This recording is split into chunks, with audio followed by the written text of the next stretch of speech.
உடனே road show அப்படிங்கிறது, அதுக்கப்புறம் பார்த்தீங்கன்னா, அங்கே வந்து பாஜகவோட இவர் வந்து சமரசமாயிட்டாரு. அதுக்காக தான் இவ்வளோ உற்சாகமாக வந்தாருங்கிறது.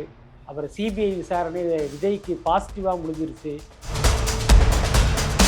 விஜய் விஷயத்தில் என்ன நடந்துச்சு, என்ன நடக்க போகிறது அப்படிங்கிறது நமக்கு தெரியல.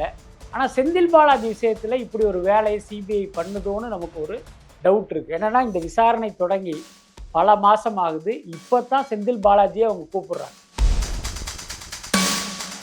என்டிஏ கூட்டணிக்கு தாவேகா வருது அப்படிங்கிற செய்தி தாவேகா தரப்பிலிருந்தும் யாரும் அதை மறுக்கலை, அதிமுக தரப்பிலிருந்து யாரும் மறுக்கலை. இன்றைக்கு இந்த விஷயங்கள் பரபரப்பாக பேசப்படுவது வதந்தி கிடையாது, கற்பனை கிடையாது. இதுக்கு பின்னால் உண்மை இருக்கு.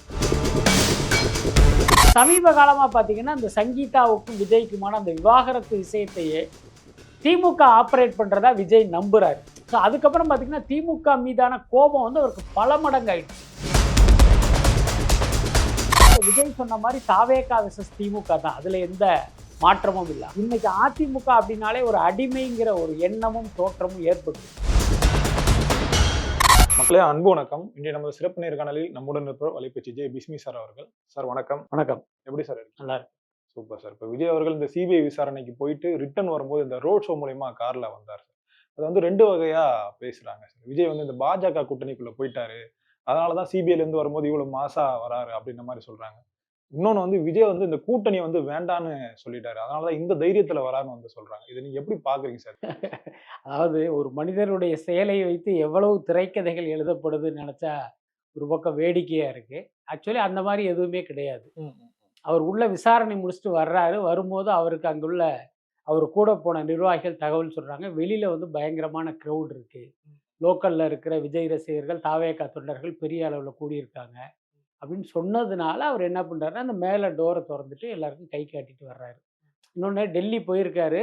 அங்கும் நமக்காக ஒரு கூட்டம் காத்துக்கிட்டு இருக்கும்போது நீங்கள் காருக்குள்ளே உட்காந்துட்டு கையை அசைச்சிங்கன்னா அதுவே தப்பாக போயிடும்.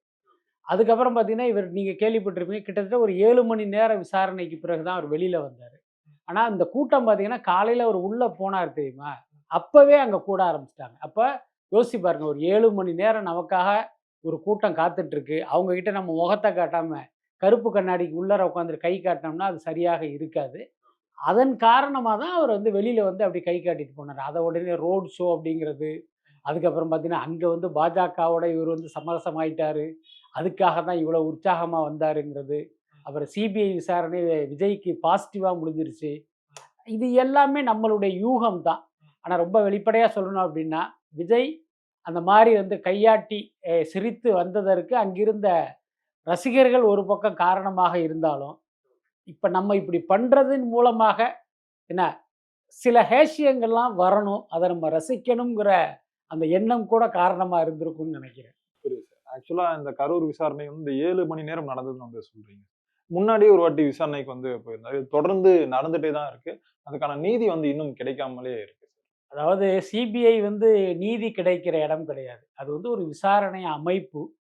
அதுக்கப்புறம் அந்த விசாரணை ஏன் வந்தது அப்படின்னா, உச்சநீதிமன்றத்தினுடைய வழிகாட்டுதலில் அமைக்கப்பட்ட ஒரு விசாரணை அமைப்பு. இன்னும் சொல்லப்போனால் தாவேகா தரப்பில் தான் அப்படி ஒரு கோரிக்கையே வச்சாங்க. இப்போ தமிழ்நாடு காவல்துறை விசாரணை வந்து எங்களுக்கு எதிராக வருவதற்கு வாய்ப்பு இருக்குது, இந்த அருணா ஜெகதீசன் ஆணையமும் கூட எங்களை வந்து குற்றவாளி கூண்டில் நிறுத்துகிற மாதிரி இருக்கும், எங்களுக்கு வந்து ஒரு நியாயமான விசாரணை வேணும் தான் அதை கேட்டாங்க.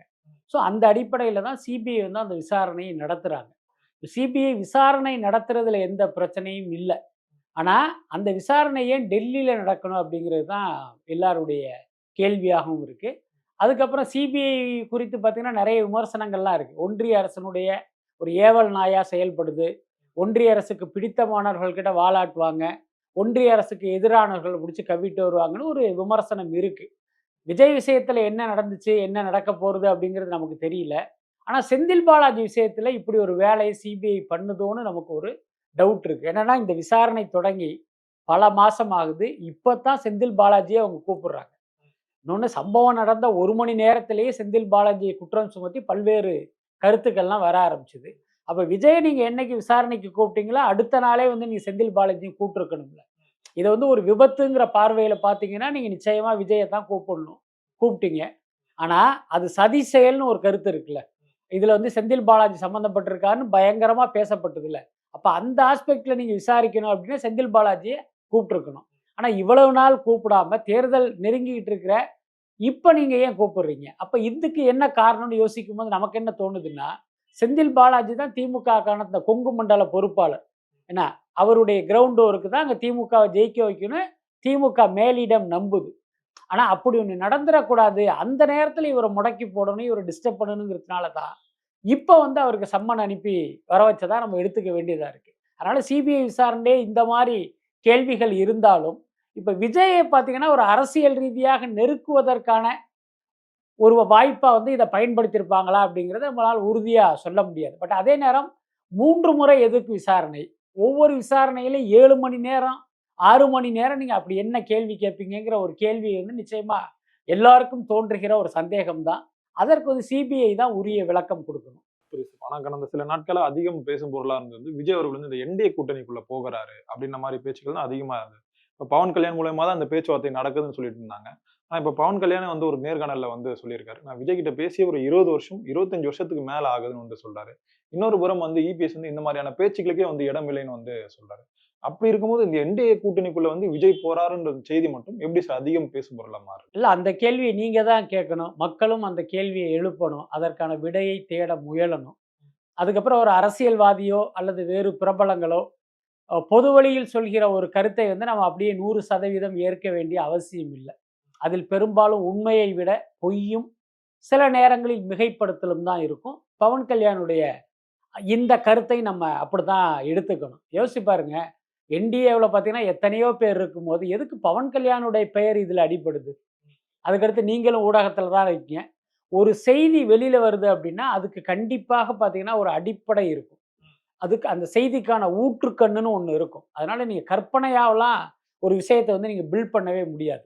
அப்புறம் வந்து என்டிஏ கூட்டணிக்குள் தாவேகா வருது அப்படிங்கிற செய்தி, எனக்கு தெரிஞ்சு கிட்டத்தட்ட ஒரு 3, 4 நாட்களாகவே பரபரப்பாக பேசப்படுது. இல்லையா? பல தொலைக்காட்சி சேனல்கள்ல அதுதான் டிபேட்டாவே போயிட்டு இருந்தது. அப்போ தாவேகா தரப்பிலிருந்தும் யாரும் அத மறுக்கல. அதிமுக தரப்பிலிருந்து யாரும் மறுக்கல. இப்போ உதாரணத்துக்கு அதிமுக பொதுச் செயலாளர் எடப்பாடி பழனிசாமி ஒரு அறிக்கை விட்டிருக்கலாமே. இல்லங்க அப்படி ஒரு விஷயம் நடக்கவே இல்ல. என்ன இது வந்து அதிமுகவை வந்து அவமானப்படுத்துற மாரி இருக்கு. நாங்க விஜய நம்பியெல்லாம் இல்ல. அப்படின்னு ஒரு அறிக்கை விட வேண்டியது தானே. ஆனா அப்படி சொல்லவே இல்ல.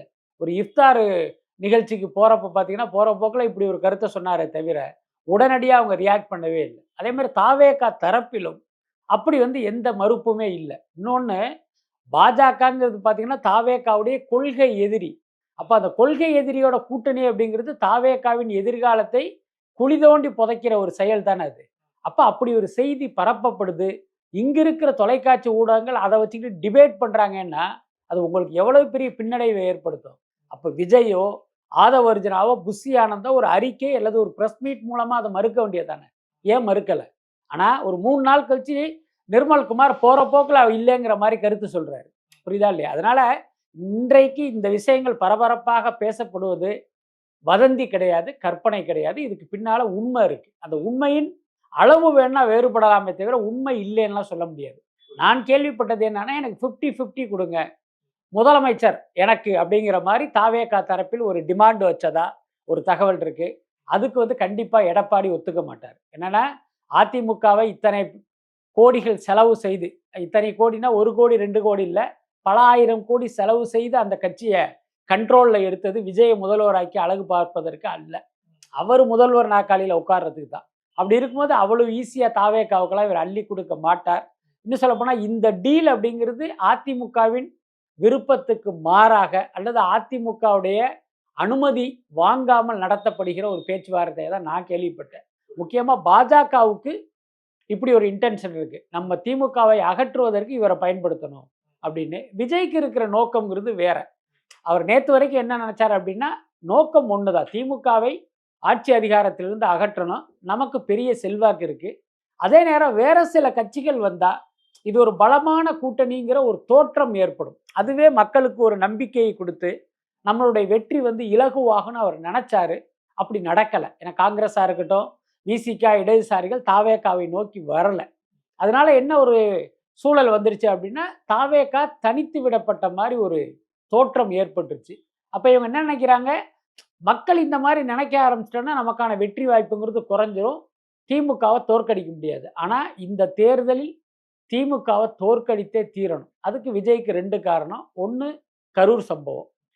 கரூரில் இப்படி ஒரு சம்பவம் நடப்பதற்கு ஏதோ ஒரு வகையில திமுக காரணம்னு அவரு நம்புறாரு. அந்த கோபம் அவருக்கு வந்து கடுமையா இருக்கு. சமீப காலமா பார்த்தீங்கன்னா, இந்த சங்கீதாவுக்கும் விஜய்க்குமான அந்த விவாகரத்து விஷயத்தையே திமுக ஆப்பரேட் பண்றதா விஜய் நம்புறாரு. ஸோ அதுக்கப்புறம் பார்த்தீங்கன்னா, திமுக மீதான கோபம் வந்து அவருக்கு பல மடங்கு ஆயிடுச்சு. என்ன? அது கிட்டத்தட்ட பார்த்தீங்கன்னா, ஒரு தனிப்பட்ட விரோதம் மாதிரியே விஜய்க்குள்ள இருந்து அது கொழுந்து விட்டு எரியுது. அப்ப தன்னுடைய எதிரியான திமுகவை அழிச்சே தீரணும். அதுக்கு நம்ம என்ன அ வ நிலைப்பாடு வேணாலும் எடுக்கலாங்கிற அந்த மைண்ட் செட்டுக்கு விஜய் வந்துட்டாரு. ஸோ இதுதான் நடந்துகிட்டு இருக்கு. ஆக்சுவலா இப்ப அந்த வரும் சட்டமன்ற இந்த தேர்தல் வந்து 4 முனை போட்டியா வந்து இருக்கு சார். எப்படி பார்த்தாலும் இந்த வாக்கு வித்தியாசம் வந்து ஒரு 2% தான் வந்து ஒண்ணு திமுக ஜெயிக்கணும், இல்ல அதிமுக ஜெயிக்கணும். ஸோ எப்படியாவது நம்ம வந்து விஜய் வந்து நம்ம கூட்டணிக்குள்ள வந்து கொண்டு வரணும்னு சொல்லிட்டு பாஜக தான் ரொம்ப மும்முரம் காட்டுறதா வந்து கேள்விப்படுறோம் சார். ஆனா இப்ப எடப்பாடி பழனிசாமி வந்து விஜய் வேண்டாம். விஜய் வந்தா நம்மளுடைய இந்த அரசியல் எதிர்காலமே வந்து முடிஞ்சிரும். அப்படின்ற ஒரு மனநிலையில தான் இருக்காருன்னு சொல்றாங்க. அதாவது முதல்ல 4 முனை போட்டி அப்படிங்கிறதுல எனக்கு வந்து உடன்பாடு இல்ல. ஏன்னா, நாத்தாக்காவை பொறுத்தவரைக்கும் கிட்டத்தட்ட பார்த்தீங்கன்னா, அது செல்லாத ஓட்டு கணக்குல தான் வரும். இன்னைக்கு பல கருத்து கணிப்புகள் வர்றதால நீங்க பார்க்கலாம். சமீபத்தில கூட பார்த்தீங்கன்னா, லயோலா கல்லூரியின் முன்னாள் மாணவர்கள் ஒரு சர்வே எடுத்திருக்காங்க. அதுக்குள்ளார நாம் தமிழர்ங்கிறது அதர்ஸ்க்குள்ள தான் வர்றாங்க அவங்க. ஸோ அந்த அளவுக்கு பார்த்தீங்கன்னா, அவங்க தனித்த வாக்கு இல்ல. அதனால அத வந்து ஒரு போட்டியாளரா நம்மளால கருத்துல எடுத்துக்க முடியல. என்னை பொறுத்தவரைக்கும் திமுக, தாவேகா, அதிமுக அணி மும்முனை போட்டியா தான் நான் நினைக்கிறேன். அது சரியாவும் இருக்கலாம், தப்பாவும் இருக்கலாம். தேர்தல் முடிவுகள் வந்து அத நமக்கு புரிய வைக்கும். இங்க என்னன்னு கேட்டீங்கன்னா, இப்ப விஜய் சொன்ன மாரி தாவேகா வெர்சஸ் திமுக தான். அதுல எந்த மாற்றமும் இல்ல. அதிமுக என்னைக்கு பாஜகவோட கூட்டணி போனதோ அன்றைக்கே அதனுடைய செல்வாக்கு சரிஞ்சு போச்சு. இன்னைக்கு அதிமுக அப்படின்னாலே ஒரு அடிமைங்கிற ஒரு எண்ணமும், தோற்றமும் ஏற்பட்டுருச்சு. அது தவிர்க்கவே முடியாது. இன்னைக்கு பார்த்தீங்கன்னா, கிட்டத்தட்ட அதிமுக கூட்டணி ஒரு 0வா தான் இருக்கு. அதுக்குள்ளார தாவேகா போனா, அந்த கட்சி பார்த்தீங்கன்னா, திமுகவை வீழ்த்துகிற அளவுக்கு கூட வாக்குகள் பெறுவதற்கு வாய்ப்பு இருக்கு. பட் விஜய் போகாம பாஜக, அதிமுக மற்றும் இந்த லட்றுப்பேடு கட்சிகளோட அவங்க களத்துக்கு வந்தாங்கன்னா, நிச்சயமாக அவங்களுக்கு தோல்விதான். அதுக்கப்புறம் எடப்பாடி யார் அப்படின்னா, ஒரு கமாண்டிங் பவர் இல்லாத, ஒரு ஆளுமை திறன் இல்லாத ஒரு தலைவர் தான். அதுக்கடுத்து பார்த்தீங்கன்னா, உங்களுக்கே தெரியும். ஒரு 6, 7 மாசத்துக்கு முன்ன வரைக்கும் பாஜகவோடு ஒட்டுமில்லை, உறவும் இல்லைன்னு சொல்லிட்டு, ஒரு ஃபோன் காலுக்கே அலறி அடிச்சுட்டு, டெல்லி போய் அந்த கூட்டணியை ஏற்படுத்திட்டு வந்தவர் தான். ஸோ அந்த அளவுக்கு ஒரு அடிமையாக மாறியதால், இந்த கட்சியை விழுங்குவதற்கு பார்த்தீங்கன்னா, பாஜக அவசியம் இல்ல. பாமகவே போதுமானது. ஸோ அந்த அளவுக்கு அவங்க வந்து ரொம்ப கீழ இறங்கி தான் போயிருக்காங்க. இந்த சூழல்ல பார்த்தீங்கன்னா, தாவேகான்னு ஒண்ணு உள்ள வந்துச்சுன்னா, நிச்சயமாக அவர்களுக்கு பெரிய வெற்றி கிடைத்து, என்ன இப்ப அவங்க வந்து சரிபாதி சீட்டு கேட்குறாங்க. அது கிடைக்கல. ஒரு 75 சீட்டு குடுக்கிறதா வச்சுக்குவோம். மினிமமா 60 தொகுதிகள்ல அவங்க ஜெயிக்கிறதுக்கு வாய்ப்பு இருக்கு. அப்ப ஆட்டோமேட்டிக்காவே தாவேகாங்கிறது ஒரு வளர்ந்த 2வது பெரிய கட்சியாக மாறும். அப்படி மாறுனா, அதிமுகங்கிறது அதுக்கு அடுத்த இடத்துக்கு செல்வதை வந்து தவிர்க்கவே முடியாது. புரியுது சார். ஆக்சுவலா இப்ப இந்த தமிழ்நாடு இந்த தேர்தல் தேதி வந்து அறிவிச்சிருக்காங்க சார். அதுக்கு ஒரு 3 நாட்களுக்கு முன்னாடி தான் வந்து சங்கீதா அவர்கள் இந்த கோர்ட்டுக்கு ஹியரிங் ஆகுற அந்த இது போது. இப்ப அன்னைக்கு வந்து ஒரு பெரிய சம்பவம் வந்து ஒரு நடக்கும்னு வந்து சொல்றாங்க. சங்கீதா அவர்கள் வந்து ஒரு நேர்காணல் வந்து அன்னைக்கு தான் வந்து குடுப்பாங்க.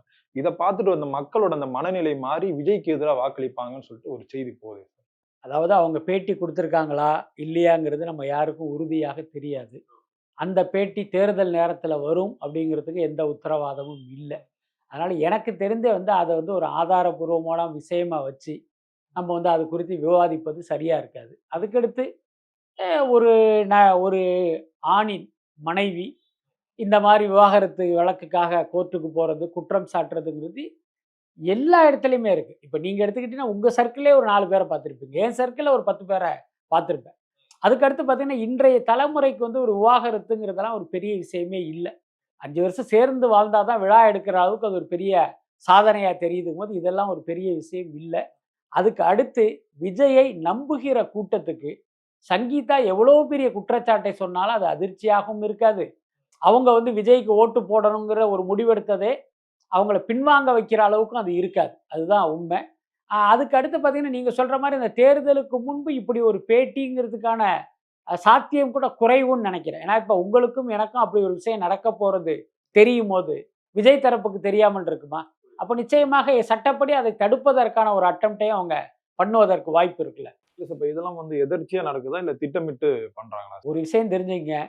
சங்கீதாவுக்கும் விஜய்க்குமான அந்த விவகாரம்ங்கிறது அவங்களுடைய தனிப்பட்ட விஷயம்தான். ஆனால் இன்றைக்கு பார்த்தீங்கன்னா அதை வந்து திமுக வந்து டேக் ஓவர் பண்ணதாக தான் செய்திகள்லாம் வருது. நம்ம ஏற்கனவே கூட பல பேட்டிகளில் சொன்னோம். டிசம்பர் மாதம் 3ஆம் தேதி அந்த கம்ப்ளைண்ட்டில் வந்து அவங்க சைன் பண்ணியிருக்காங்க. ஆனால் அது கோர்ட்டுக்கு வந்தது பார்த்தீங்கன்னா எப்போங்கிறது நமக்கு தெரியும். மார்ச் மாதம் தான் அதை எடுத்துகிட்டு வர்றாங்க. அப்போ இதில் வந்து ஒரு உள்நோக்கம் தெரியுதுல்ல உங்களுக்கு. இது வந்து தற்செயலாக நடக்காதுல்ல. அதுக்கடுத்து பார்த்தீங்கன்னா பிப்ரவரி மாதம் 24ஆம் தேதி வாக்கில் சைன் வாங்கியிருக்காங்க.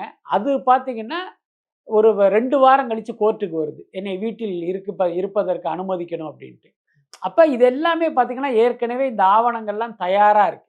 அப்போ இவர் மேலே பார்த்தீங்கன்னா ஒவ்வொரு ஏவுகணையாக விடுற மாதிரி வந்து ஒவ்வொரு அஸ்திரமாக இங்கிருந்து வருது. அப்போ இதுக்கு பின்னால் வந்து ஒரு அரசியல் இருக்கு. இப்படி நடக்காம இதெல்லாம் இயல்பாக நடந்திருந்தால் ஒருவேளை பார்த்தீங்கன்னா பெண்கள் மத்தியில் சங்கீதாவுக்கு அனுதாபமும் விஜய் மீது ஒரு கோபமும் ஏற்பட்டிருப்பதற்கு வாய்ப்பு இருக்கு. ஆனால் இப்போ நடக்கிறது அரசியல்ங்கிறது எல்லாருக்குமே தெரியுது, பளிச்சுன்னு தெரிகிறதால சங்கீதா மேல் ஏற்பட வேண்டிய அனுதாபமே கூட ஏற்படலை. அப்படிதான் எனக்கு தோணுது.